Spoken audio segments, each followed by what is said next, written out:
నమస్కారం. V9 Telugu news కి స్వాగతం. నా పేరు మాధురి. ఈనాడు పాలమూరు రంగారెడ్డి ఎత్తిపోతల పథకంలో తీవ్రంగా నష్టపోయి కష్టాలు ఎదుర్కొంటున్న నా పాలమూరు సోదరీ మణులను కలవడానికి విచ్చేసి ఈ సందర్భంగా మీ అభిమాన నాయకుడు జడ్చర్ల శాసనసభ్యులు యువమిత్రుడు జనంపల్లి అనిరుద్ధ్ రెడ్డి పెద్ద ఎత్తున కార్యక్రమాన్ని ఏర్పాటు చేసి వేలాది మంది రైతులను ఈ సభకు రప్పించి నాతో పాటు ఈ వేదిక మీద ముఖ్య అతిథులుగా సాగునీటి పారుదల శాఖ మంత్రివర్యులు పెద్దలు ఉత్తమ్ కుమార్ రెడ్డి గారిని, అదేవిధంగా సహచర మంత్రివర్గ సభ్యులు జూపల్లి కృష్ణారావు గారిని, మరో సహచర మంత్రివర్గ సభ్యులు వాకిటి శ్రీహరి గారిని, planning commission vice chairman Jillela Chinnareddy గారిని, శాసన మండలి సభ్యులను, జిల్లా మొత్తం శాసన సభ్యులను, వివిధ కార్పొరేషన్ల చైర్మన్లను,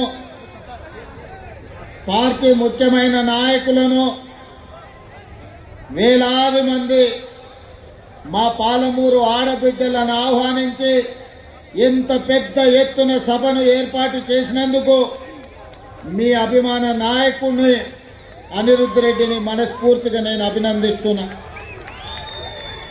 మిత్రులారా, మీ అందరికి గుర్తుండే ఉండొచ్చు, 2009న కరీంనగర్ జిల్లాలో ఓడిపోతాయని, అక్కడ ఇచ్చిన ప్రజలకు మాట నిలబెట్టుకోలేదని, మళ్ళీ వాళ్ళ చేతికి దొరికితే చీల్చి చింత గడతారని అక్కడి నుంచి ఇక్కడికి ఒక నాయకుడు వచ్చిండు. తెలంగాణ ఉద్యమం పేరు చెప్పిండు. పాలమూరు జిల్లా వలసల గురించి, మన ఆత్మహత్యలు చేసుకుంటున్న రైతుల గురించి, కాలిపోతున్న మోటార్ల గురించి, పేలిపోతున్న ట్రాన్స్ఫార్మర్ల గురించి ప్రస్తావించి పార్లమెంటు సభ్యుడిగా గెలిపిస్తే పార్లమెంటులో తెలంగాణ రాష్ట్రాన్ని సాధించడానికి ప్రయత్నం చేస్తా, నన్ను ఆశీర్వదించండి అని మన దగ్గరకు వచ్చింది. వలసల కష్టాలు మనకు తెలుసు, ఆత్మహత్యల కష్టాలు నష్టాలు మనకు తెలుసు. మనం వలసలు పోయే వాళ్ళమైనా కరీంనగర్ జిల్లా నుంచి వలస వచ్చిన కేసీఆర్ను పాలమూరులో ఊరు లేకపోయినా, పార్లమెంటులో నోరెత్తకపోయినా గుండెల్లో పెట్టి చూసుకొని భుజాల మీద మోసి పాలమూరు పార్లమెంటు నుంచి పార్లమెంటు సభ్యుడిగా ఆనాడు మనందరం కష్టపడి గెలిపించినాం. గెలిచిన చంద్రశేఖరరావు గారు 5 సంవత్సరాలు పార్లమెంటు సభ్యుడిగా ఉన్నా 5 సార్లు కూడా మన జిల్లాకు మనల్ని కలవడానికి రాలేదు. అయినా మనం ఏమనుకోలే, పార్లమెంటులో తెలంగాణ రాష్ట్రం గురించి మాట్లాడతాడు కదా, రాష్ట్రం వస్తే తప్పకుండా గుర్తు పెట్టుకొని మన జిల్లాని బాగు చేస్తాడు కదా అని ఏ రోజు కూడా మనం బాధపడలే. దేవుడు కరుణించిండు, సోనియమ్మ ఆశీర్వదించింది, మన్మోహన్ సింగ్ గారు చట్టం చేసిండ్రు.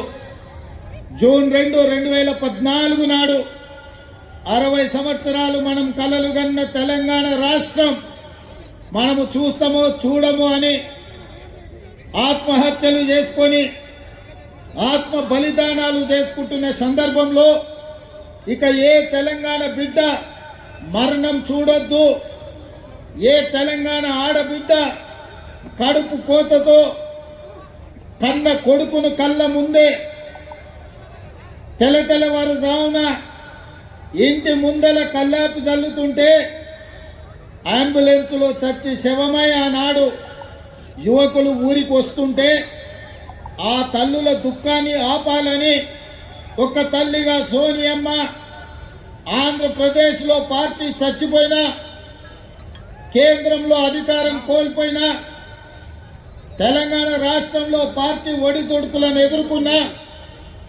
రాజకీయ స్వార్థాన్ని వదిలేసి 4 కోట్ల తెలంగాణ ప్రజల యొక్క ఆకాంక్షను తీరుస్తూ తెలంగాణ రాష్ట్రాన్ని ఇచ్చింది. తెలంగాణ రాష్ట్రం అని చరిత్ర పటం మీద సువర్ణ అక్షరాలతో తెలంగాణ రాష్ట్రం అని రాసి ధనిక రాష్ట్రంగా తెలంగాణ రాష్ట్రాన్ని మనకు అప్పచెప్పింది. ధనిక రాష్ట్రంగా ఉన్న తెలంగాణ రాష్ట్రానికి తెలంగాణ ప్రజలు మేకవన్న పులిని చంద్రశేఖరరావును గుర్తించక గొర్రె కషాయాన్ని నమ్మినట్టుగా ఒక్కసారి కాదు 2 సార్లు తెలంగాణ రాష్ట్రానికి ముఖ్యమంత్రిగా చేసింది. 10 ఏళ్ళు 8 లక్షల కోట్ల రూపాయలు చేతికిస్తే పాలమూరు జిల్లాలో ఉన్న ఏ ఒక్క ప్రాజెక్టును కూడా ఆనాడు పండిత్ జవహర్లాల్ నెహ్రూ గారు మొదలుపెట్టిన ప్రాజెక్టు నుంచి మొదలు పెడితే జలయజ్ఞంలో డాక్టర్ వైఎస్ రాజశేఖర రెడ్డి ప్రారంభించిన ప్రాజెక్టుల వరకు ఏ ఒక్క ప్రాజెక్టును కూడా పూర్తి చేయలే. మన కష్టాలు తీరవలే, మన కన్నీళ్లు దూడవలే, మన సాగునీరు రాలే, మన తాగునీరు మనకు దక్కలే. మిత్రులారా, ఇవాళ నేను అడుగుతున్నా, ఇవాళ కొంతమంది మాట్లాడుతుండ్రు దొంగలకు సత్తులు మోసేటోళ్ళు, తిన్నింటి వాసాలు లెక్క పెట్టేటోళ్ళు, అన్నం పెట్టినోనికే సున్నం పెట్టేటోడు నిన్న మన మహబూబ్నగర్ జిల్లాలో మాట్లాడుతుండు పాదయాత్రలు చేస్తామని. మీరు పాదయాత్రలు కాదు, పొర్లుడు దండాలు చేసినా పాలమూరులో కాదు, పాలమూరు నుంచి కాశీ వరకు పొర్లుడు దండాలు చేసుకుంటూ పోయినా మీరు చేసిన పాపాలు తీరవు. మీరు చేసిన అన్యాయాన్ని ఈ జిల్లా ప్రజలు మరవరు. నేను ఇవాళ ఈ వేదిక మీద నుంచి చంద్రశేఖరరావు గారిని సూటిగా నేను అడుగుతున్నా, ఆనాడు ప్రారంభించిన జూరాల మేమే పూర్తి చేసినాం. ఆనాడు మొదలైన భీమా కావచ్చు, నెట్టంపాడు కావచ్చు, కోయిల్సాగర్ కావచ్చు, కల్వకుర్తి ఎత్తిపోతల పథకం కావచ్చు, పాలమూరు రంగారెడ్డి ఎత్తిపోతల పథకం కావచ్చు, ఆనాడే మంజూరైన మక్తల్ నారాయణపేట కొడంగల్ ఎత్తిపోతల పథకం కావచ్చు, అది చిన్నది కావచ్చు పెద్దది కావచ్చు, ఏ ప్రాజెక్ట్ అయినా నువ్వు పూర్తి చేసినవా? ఎన్నడైనా మా రైతుల దగ్గరకు వచ్చి కూర్చొని మాట్లాడినవా? మీ కష్టమేంది, మీ కన్నీళ్ళేంది, మీ సాగునీళ్ళేంది, మీ సమస్య ఏంది పరిష్కరించడానికి నేను ఉన్నా అని ఎన్నడైనా మా రైతాంగానికి, మా పాలమూరు బిడ్డలకు భరోసా ఇచ్చినవా అని నేను అడుగుతున్నా. మిత్రులారా, ఇయ్యాల ఆయన తర్వాత ఆయన కొడుకు, ఆ తర్వాత ఆయన మనవడు రాజ్యాలు ఏలాలంట, మన దళితులు చెప్పులు కుట్టుకోవాలంట, మన ముదిరాజులు చేపలు పట్టుకోవాలంట, మన యాదవ సోదరులు గొర్రెలు కాసుకోవాలంట, బర్రెల్ని చూసుకోవాలంట.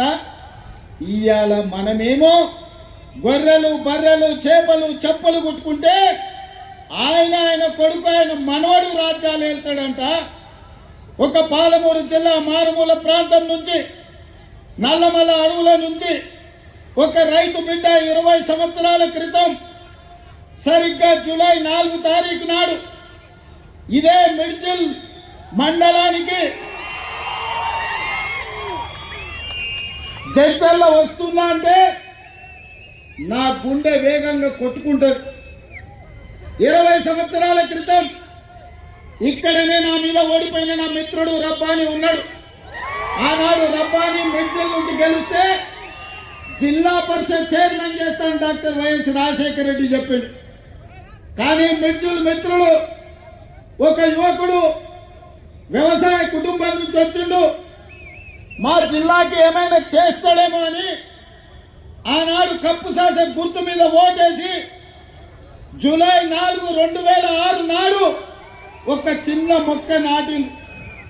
ఆ చిన్న మొక్క 2026 జూన్ నెలకి 20 సంవత్సరాలల్లా జడ్పీటీసీ నుంచి ఎమ్మెల్సీగా, ఎమ్మెల్యేగా, ఎంపీగా, కాంగ్రెస్ పార్టీ అధ్యక్షుడిగా, తెలంగాణకు ముఖ్యమంత్రిగా మీ బిడ్డ వృక్షమై నిలబడ్డాడు.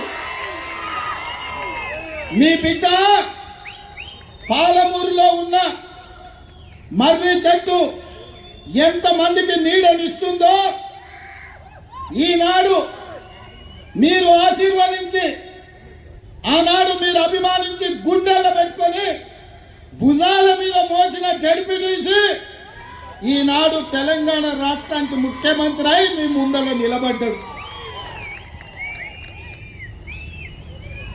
ఇదా గొప్పతనం.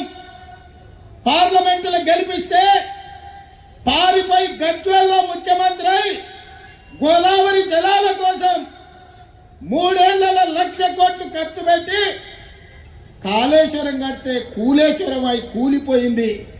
ఆయన పాలమూరు ద్రోహి, మీ బిడ్డ పాలమూరు అభివృద్ధి చేసిందా లేదా ఒక్కసారి ఆలోచన చేయండి. ఇవాళ మిత్రులారా, ఆనాడు మనం చేసిన సాయానికి తెలంగాణ ప్రజలకు కష్టాలలో ఉన్నప్పుడు ఎండకి ఎవరైనా వస్తే తాగడానికి మంచినీళ్ళు ఇచ్చిన గుర్తు పెట్టుకుంటాం, మళ్ళీ గుర్తు పెట్టుకొని తిరిగి సాయం చేయాలనుకుంటాం, చేతనైన సాయం చేస్తాం. ఆనాడు రాజకీయంగా చావు బతుకుల మధ్యలో ఉన్న చంద్రశేఖర్ రావును మన జిల్లా నుంచి పార్లమెంటు పంపిస్తే 10 ఏళ్ళు సంవత్సరానికి 5,000 కోట్ల రూపాయలు ఖర్చు పెట్టినా తెలంగాణలో 30 లక్షల ఎకరాలకు నీళ్లు వచ్చేటి. ఆనాడున్న 10 లక్షల ఎకరాలే ఈనాడు సాగునీరు అందుతున్నాయి తప్ప 26 లక్షలకు అందించాల్సిన నీళ్లు ఈరోజు ఏ ఒక్క ప్రాజెక్టు పూర్తి చేయలే. ఇవాళ అంటున్నారు మేము వస్తాం, మేము నడుస్తామని. మీరు వచ్చినా, మీరు నడిచినా, మీరు పొర్లినా తెలంగాణ ప్రజలు, ముఖ్యంగా మా అక్కలు, మా ఆడబిడ్డలు సాయంత్రం పూట జొన్న రొట్టెలు చేస్తారు. మావినగర్లో ఉత్తమన్న సలాకి కాల్చి వాత పెట్టారు టీఆర్ఎస్ వాళ్ళు. ఒక ఆయన పంచ కట్టుకొని నేను వైఎస్ఆర్ని అంటాడు. నేను ఇవాళ చెప్పదలుచుకున్నా, లాల్ చేసుకున్నాడు లాల్ బహదూర్ శాస్త్రి కాదు, గడ్డం పెంచుకున్నాడు భగత్ సింగ్ గాడు, పంచ కట్టుకున్నాడు వైఎస్ఆర్ గాడు. ఇట్లనే పంచ కట్టుకొని ఊర్లలోకి వస్తే పంచలో తొండలు ఇచ్చి కొడతారు మా ఉద్దండాపూర్ వాళ్ళు. రా వచ్చి ఉద్దండాపూర్లో పాదయాత్ర చేతురా. మా తండాలలో మా లంబాడి సోదరులు ఆనాడు పంచగుట్ట పోలీస్ స్టేషన్లో ఏ రైతుల్లో అయితే పెట్టిర్రో గా తండా నుంచి మీరు పాదయాత్ర మొదలు పెట్టుర్రు. మా లంబాడ సోదరులు మీ పంచలాల్లో తొండలు ఇడవకపోతే నేను చూస్తా. 10 ఏళ్ళు 8 లక్షల కోట్లు. మీడియా మిత్రులారా, కేవలం సాగునీటి ప్రాజెక్టులకు 1,81,000 కోట్ల రూపాయలు చంద్రశేఖరరావు ఖర్చు పెట్టింది. గా ఉద్దండాపూర్ మునిగిపోయేటోళ్ళకి 800 కోట్లు ఇయ్యలే. వాళ్ళని పోలీస్ స్టేషన్లలో పెట్టి కొట్టించింది. అదే మనోడై ఉంటే, పాలమూరు బిడ్డ ఉంటే కొట్టించుండేటోడా, జైళ్ళలో పెట్టించుండేటోడా. ఆడెక్కడోడో కాబట్టి, ఎవడో కాబట్టి మన మీద అభిమానం లేక, మన మీద కక్షతోని అహంకారంతో ఇవాళ మనల్ని అందరినీ కేసులలో పెట్టారు. పెద్దలు చెప్పారు మట్టికి పోయినా మనోడే పోవాలని, ఎట్టికి పోయినా ఇంటోడే పోవాలని. ఇవాళ మీరందరూ ఆశీర్వదించి, మీరందరూ నమ్మకంతో, విశ్వాసంతో ఆనాడు ఏ విధంగా అయితే మిడ్చల్ మండలం నన్ను జడ్పీటీసీగా గెలిపిస్తే, ఏ విధంగా అయితే నేను ఎదుగుతూ వచ్చినో, ప్రతి సందర్భంలో ప్రజలకు చేసుకుంటూ వచ్చినా, ఇవాళ నేను ముఖ్యమంత్రి అయినా కాబట్టే 22,000 కోట్లు రాష్ట్రం మొత్తం సాగునీటికి ఖర్చు పెడితే ఒక్క మన జిల్లాకే 8,000 కోట్ల రూపాయలు నేను ఇచ్చిన. మా ఎమ్మెల్యేల అసెంబ్లీలో అన్న అన్ని పాలమూరికే తీసుకుపోతావా, మా సంగతి ఏందని అడిగారు. మీరు కూడా చూసి నేను చెప్పిన, అయ్యా మాది 60 ఏళ్ళ గోస, మాది వలసల బతుకులు. ఇవాళ నేనున్నా, ఇక నేనున్నప్పుడు కూడా మా వాళ్ళకి ఏం చేయకపోతే, ఓ బుక్కెడు పువ్వ ఎక్కువ పెట్టకపోతే వడ్డించడానికి నేను ఉండి కూడా దండగా, ఇక మీరు ఏమైనా అనుకోండియా మా జిల్లాకు కొంచెం ఎక్కువ పెడతా అని చెప్పిన. పెద్ద మనసు వేసుకొని ఉత్తమ్ కుమార్ రెడ్డి గారు, బట్టి విక్రమార్క గారు సహకరించి ఇవాళ మన జిల్లా నుంచి ఏ కాగితం పోయినా ఇవాళ మనకు పనులు అవుతున్నాయి, నిధులు విడుదల అవుతున్నాయి. ఇంతకుముందే ఎండమైండ్ అనిరుద్ధ్ చెప్పినట్టు జైలు కట్టాలని వాళ్ళు అనుకుంటే మా పిల్లలు చదువుకొని ఇంజనీర్లు కావాలి, లాయర్లు కావాలి, డాక్టర్లు కావాలి, ఐఏఎస్లు కావాలి, ఐపీఎస్లు కావాలి, ప్రజాప్రతినిధులై దేశాన్ని ఏలాలని IIITతో పాటు యంగ్ ఇండియా ఇంటిగ్రేటెడ్ రెసిడెన్షియల్ స్కూళ్ళు, ఇంజనీరింగ్ కాలేజీలు, మెడికల్ కాలేజీలు ఇవాళ మన జిల్లాకు మంజూరు తెచ్చుకున్నాం. ఒకప్పుడు బడికి పోవాలన్న కొడంగల్ వాళ్ళు మహబూబ్ నగర్ రావాలి, తాండూరు పోవాలి, పరిగి పోవాలి. ఇవాళ హైదరాబాద్లో ఉన్నోడన్నా MBBS చదవాలన్నా, ఇంజనీరింగ్ చదవాలన్నా, పాలిటెక్నిక్ చదవాలన్నా, డిగ్రీ చదవాలన్నా, సైనిక్ స్కూల్కు పోవాలన్నా, నర్సింగ్ కాలేజీ చదవాలన్నా ఇవాళ కొడంగల్కి వచ్చేటట్టు ఒక పెద్ద ఎడ్యుకేషనల్ క్యాంపసే ఈరోజు కట్టుకుంటున్నాం 250 ఎకరాలను. ఇవాళ ప్రతి నియోజకవర్గానికి young India integrated residential school ఇచ్చినాం. నేను ఈ వేదిక మీద నుంచి మా అక్కలకు చెప్పదలుచుకున్నా, ఇండ్లు కానీ, పెన్షన్లు కానీ, భూములు కానీ మన బతుకులు మార్చవు. మన పిల్లల చదువులే మన బతుకులను మారుస్తాయి. మన పిల్లలు చదువుకుంటే మనం బాగుపడతాం. మన పిల్లలు డాక్టర్లు అయితే మన బట్ట కష్టం మర్చిపోతాం. మన బిడ్డ ఇంజనీర్ అయితే మన జీవితంలో వెలుగులు నింపుతాడు. మన బిడ్డ ఒక IAS, ఒక IPS అయి, ఓ కలెక్టర్, ఓ SPI వస్తే మన గౌరవం పెరుగుద్ది. మన పిల్లల్ని మనం చదివించుకోవాలి. ఓ పూట తిన్నా తినకపోయినా ఇంటి ఆయన నగదు ఉంటే సాయంత్రం పోయి బెల్ట్ షాప్లో ఇచ్చొచ్చినా ఆయనను ఒంగబెట్టి 2 గుద్దులు గుద్దైనా ఆయన జేబులు ఉన్నది గుంజుకొని పిల్లలను చదివించుకోవాలి. చదువుకుంటేనే మన బతుకు బాగుపడుతుంది, మన జిల్లా వలసలు ఆగుతాయి. చదువేందో, చదువు విలువేందో, చదువుకుంటే మన బతుకులు ఎట్లా బాగుపడతాయో చూసిన వాళ్ళు. ఇవాళ ప్రభుత్వ పాఠశాలలోనే చదువుకున్న మేము ముఖ్యమంత్రి స్థాయికి ఎదిగినామంటే చదువుకోవడం వల్లనే ఈ స్థాయి వచ్చింది. చదువు అనేది అత్యంత కీలకం. అందుకే ఈ జిల్లా వలసలు ఆపాలన్నా, మన పిల్లలు చదువుకోవాలన్నా, మన రైతులు బాగుపడాలన్నా, మన ఆడబిడ్డలు తలెత్తుకొని గౌరవంగా బతకాలన్నా పాలమూరు జిల్లా సస్యశ్యామలం కావాలి. ప్రతి ఎకరాకు నీళ్లు ఇవ్వాలి, ప్రతి ఊర్లో బడి ఉండాలి. నేను ఇవాళ ఒక్క మాట చెప్పదలుచుకున్నా, ఆత్మ గౌరవంతో బతకాలంటే ఇందిరమ్మ ఇల్లు ఉండాలి. ఇవాళ మన జిల్లాలో హనుమాన్ల గుడి లేని తండా ఉండొచ్చు, గూడెం ఉండొచ్చు, గ్రామం ఉండొచ్చు. హనుమాన్ల గుడి లేని తండానన్న ఉండొచ్చు, గూడెమన్న ఉండొచ్చు, ఊరన్న ఉండొచ్చు. కానీ ఇందిరమ్మ ఇల్లు లేని ఊరు లేదు. నేను గుండె మీద చేసుకొని చెప్తున్నా. ఇలా వేలాది మంది వచ్చారు. నేను సూటిగా BRS వారికి సవాలు విసురుతున్నా, ఏ ఊర్లో నువ్వు డబుల్ బెడ్రూమ్ ఇల్లు కట్టినవో బిడ్డ గానే నువ్వు ఓటు అడగాలి. డబుల్ బెడ్రూమ్ ఇల్లు ఇస్తామని, దళితులకు 3 ఎకరాల భూమి ఇస్తామని, KG to PG ఉచిత విద్య ఇస్తాని, ఉత్తర్నాపూర్లో మునిగినోళ్లకు ప్రభుత్వ ఉద్యోగం ఇస్తాని నోరు తెలిస్తే అబద్ధాలు చెప్పి ఇవాళ మేము పనిచేస్తుంటే కాళ్ళలో కట్టబెట్టి అడ్డం పడి మా పాలమూరు అభివృద్ధిని అడ్డుకుంటావా? మా పాలమూరు బిడ్డలు మంచోళ్ళే. మట్టి పని, తట్ట పని, పార పని, పలుగు పని, అన్ని పనులు చేస్తాం. అడ్డం వస్తే నీ పని కూడా చేస్తాం. మేము తవ్విన గోతుల్నే మట్టి తీసుడే కాదు బిడ్డ, పండబెట్టి మట్టి కప్పేది కూడా మా బిడ్డలకు తెలుసు. నువ్వు అనుకుంటున్నావేమో ఈ జిల్లా ప్రజల అమాయకులు 2009లో మోసం చేసినట్టే మళ్ళోసారి మోసం చేద్దాం అనుకున్నామని. నిన్ను మొలక కూడెత్తనీయం బిడ్డ. ఈ జిల్లాల ఈ వేలాది మంది సాక్షిగా పాలమూరు బిడ్డగా చంద్రశేఖరరావు రాసి పెట్టుకొని డైరీలా పాలమూరు జిల్లాలని జెండాన ఎగరనీయం, గద్దెలు దిగాలే, దిమ్మెలు గూలాలే. ఈ పాలమూరు గడ్డ మీద నీ గుర్తు అనేది ఇక మర్చిపో. నీ గుర్తు, నీ ఎమ్మెల్యే అనేది గతమే. భవిష్యత్తులో ఒక్కరిని కూడా గెలవని అని ఇవాళ ఈ బిడ్డలకు అన్ని కష్టాలు తీరవడానికి ఈ వేదిక మీద ఉన్న మేము అందరం ఉన్నాం. నేను అడుగుతున్నా మా అక్కల్ని, అక్క ఇలా రేషన్ కార్డు అంటే ఒక్క నా కొడుకన్నా వలికిందా? ఇల్లు అడిగితే ఎవడన్నా కనిపించిందా? సన్న బియ్యం ఎప్పుడన్నా ఇచ్చిర్రా? ఉచిత కరెంట్ ఎప్పుడన్నా ఇచ్చిర్రా? ఇంటికి బస్సులలో ఆడబిడ్డలు పోతే ఎప్పుడన్నా వాడు ఉచితంగా ఓ పండుగ పూట నాడు అమ్మగారింటికో లేకపోతే అమ్మవారి దర్శనానికన్నా అన్నారా? జోగులాంబ దర్శనానికి పోతే ఎప్పుడైనా బస్సులో ఉచితంగా పోయినరా? కురుమూర్తి జాతరకి ఎప్పుడైనా పోయినరా? మిడ్చిల్లో ఉన్న హనుమాన్ల దేవాలయానికి ఏమైనా ఊరుకోండి, హనుమాన్ల గుడికి పోతే ఎప్పుడైనా ఉచితంగా పోయినరా? మరి ఇవాళ నేను అడుగుతున్నా, రేవంత్ రెడ్డి నువ్వు ముఖ్యమంత్రి ఏం చేసినావు అని.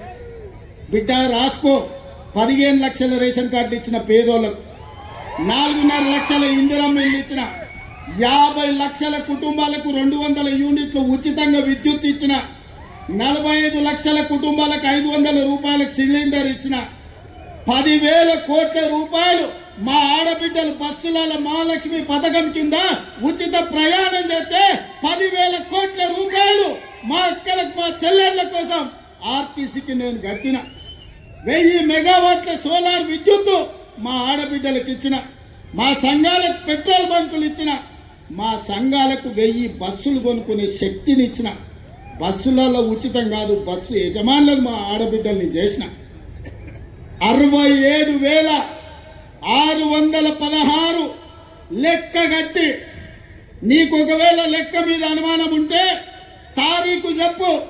ఎల్బీ స్టేడియంలో అసెంబ్లీ ఎదురుగా 67,616 ప్రభుత్వ ఉద్యోగ నియామకాలు చేపట్టి తెలంగాణ నిరుద్యోగ యువకులకు ప్రభుత్వ ఉద్యోగాలు ఇచ్చిన, 25,35,000 రైతులకు 20,616 కోట్ల రూపాయల రైతు రుణమాఫీ చేసిన, రైతు భరోసా కింద 27,000 కోట్ల రూపాయలు రైతుల ఖాతాలో వేసిన, 500 రూపాయల బోనస్ సన్న ఓట్లు పండించిన వాళ్ళకు ఉత్తమ్ కుమార్ రెడ్డి గారు ఇచ్చారు. వ్యవసాయానికే 1,56,000 కోట్ల రూపాయలు ఈ 30 నెలల ఖర్చు పెట్టిన.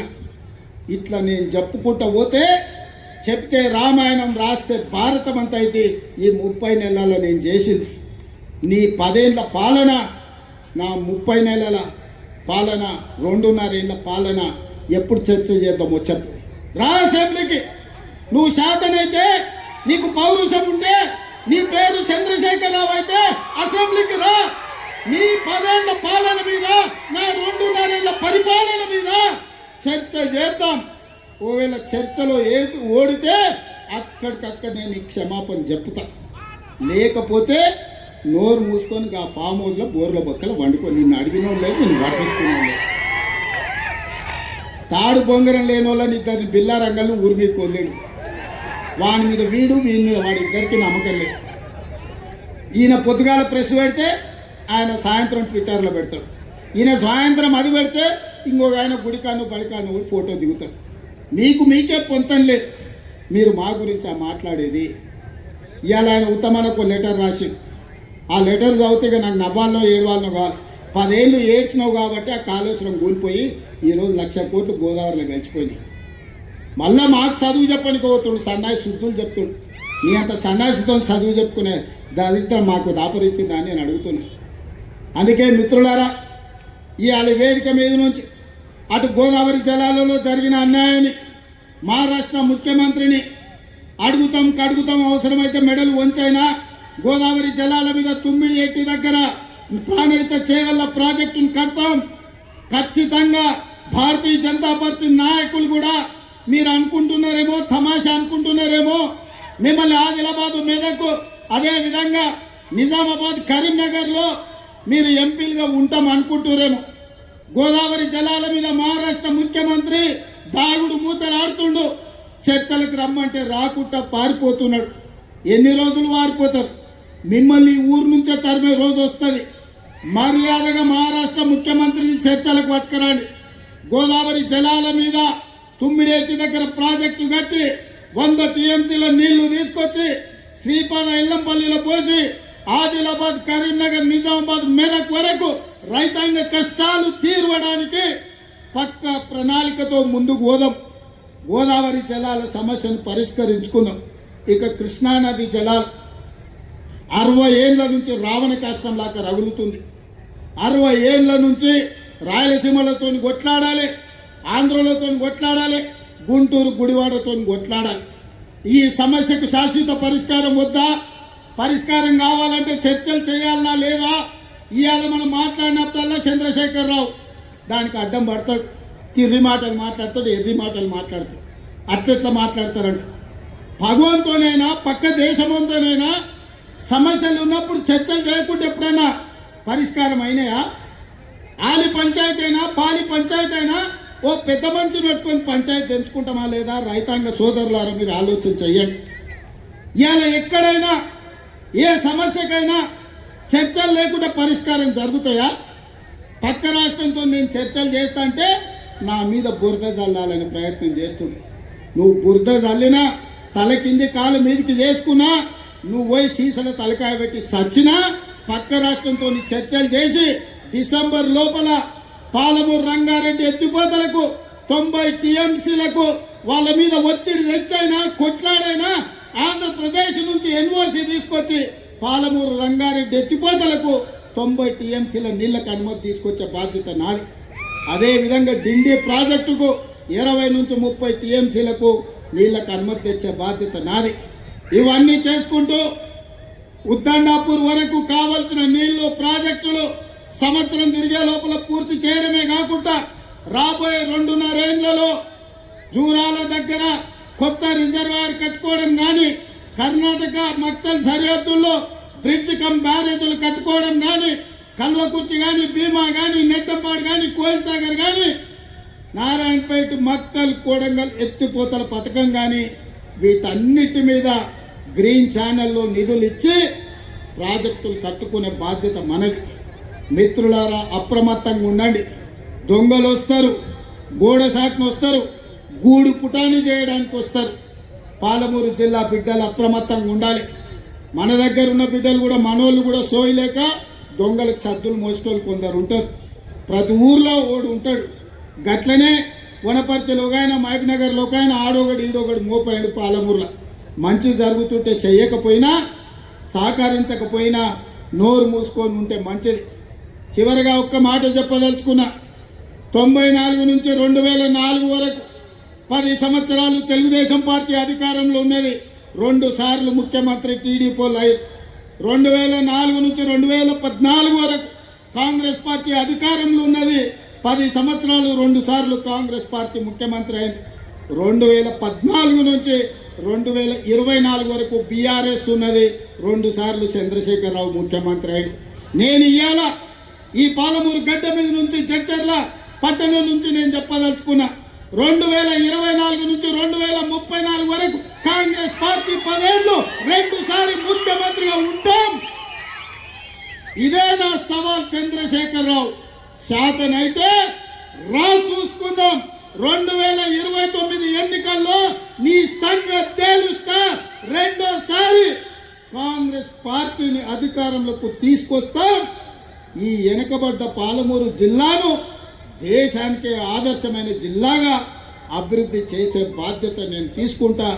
జిల్లా ప్రజలారా మీరిచ్చిన ఆశీర్వాదం, మీరిచ్చిన ధైర్యం ఎవరితోనైనా కొట్లాడతా. గల్లీలో ఉన్న కేడీ అయినా, ఢిల్లీలో ఉన్న మోడీ అయినా మీరందరూ నిలబడి మీరు ఇచ్చిన గుండె ధైర్యంతో ఎవరితోనైనా కొట్లాడతా. పాలమూరు జిల్లాను అభివృద్ధి చేసే బాధ్యత నేను స్వీకరిస్తాను తెలియజేస్తూ మీ అందరి దగ్గర సెలవు తీసుకుంటున్నా. నేను ఒక స్లోగన్ ఇస్తా, మీరందరు దాన్ని కోరస్ ఇవ్వాలి. నేను ఔరేక్ బార్ అంటే మీరు కాంగ్రెస్ సర్కార్ అనాలి. సిద్ధమేనా? సిద్ధమేనా? సిద్ధమేనా? సిద్ధం అన్న వాళ్ళందరూ చేయి పైకెత్తండి. ఔరేక్ బార్. ఔరేక్ బార్ అంటే కాంగ్రెస్ సర్కార్ అని గట్టిగా అనాలి. ఔరేక్ బార్. ఔరేక్ బార్. ఔరేక్ బార్. ఔరేక్ బార్. కాంగ్రెస్ సర్కార్. కాంగ్రెస్ సర్కార్. కాంగ్రెస్ సర్కార్. ఔరేక్ బార్. ధన్యవాదాలు సోదరులారా. మరిన్ని తాజా వార్తా విశేషాల కోసం మా ఛానల్ ని సబ్స్క్రైబ్ చేసుకోండి. ధన్యవాదములు.